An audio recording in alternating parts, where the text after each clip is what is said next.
নলডাঙ্গায় তামাক আইন বাস্তবায়নে প্রশিক্ষণ কর্মশালা অনুষ্ঠিত। নাটোর প্রতিনিধি।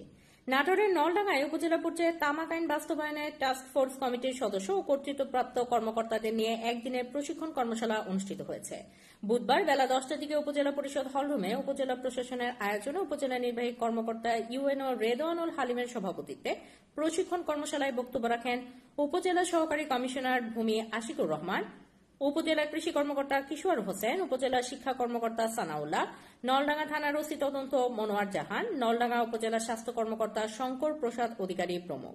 এছাড়াও আরও উপস্থিত ছিলেন বাংলাদেশ জামায়াতে ইসলামীর সেক্রেটারি ফজলার রহমান, উপজেলার সমাজসেবা কর্মকর্তা সুমন সরকার, উপজেলা মাধ্যমিক শিক্ষা কর্মকর্তা সাইদুর রহমান, উপজেলা বিআরডিপি কর্মকর্তা মোস্তাফিজুর রহমান শাহীন প্রমুখ। পরে তামাক নিয়ন্ত্রণ বিষয়ে রচনা প্রতিযোগিতায় বিজয়ী 3 শিক্ষার্থীকে পুরস্কার দেওয়া হয়।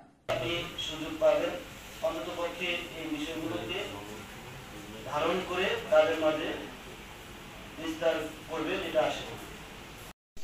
তারপরে আমাদের যখন চিকিৎসা বিজ্ঞান যখন এই বর্তমান যে এত আধুনিক পর্যায়ে আমাদের এসেছে, তখন আমরা মোটামুটি বৈজ্ঞানিকভাবে গবেষণালব্ধ ফলাফলের মাধ্যমে আমরা এই সভ্যতা নিশ্চিত হতে পেরেছে যে তামাকের কারণে, ক্ষতিকর প্রভাবের কারণে ক্যান্সার থেকে শুরু করে অনেক প্রাণঘাতী রোগ আমাদের হয়ে থাকে।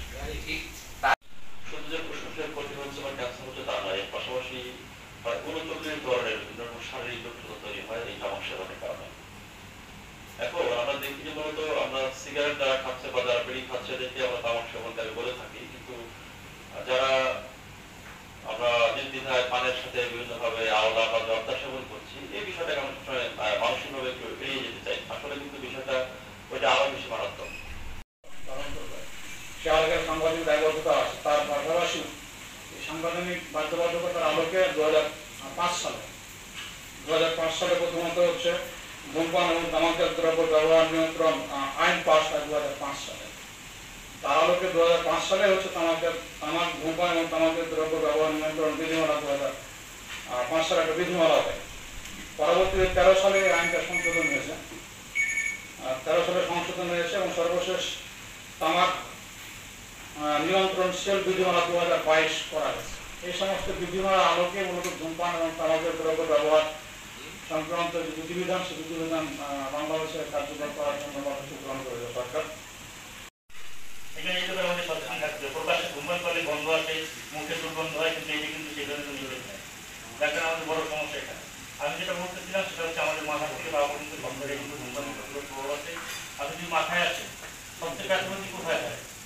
আমাদের যে আর্টারি আছে, আমরা যেটা বলি ধমনী বাংলায়, এই ধমনীগুলো শক্ত হয়ে যায় ধূমপান করার কারণে। নিকোটিনের প্রভাবেই কেমিক্যাল দিয়ে শক্ত হয়ে যায়, ইলাস্টিসিটি কমে যায়, এখানে গিয়ে প্রেশার বাড়ে।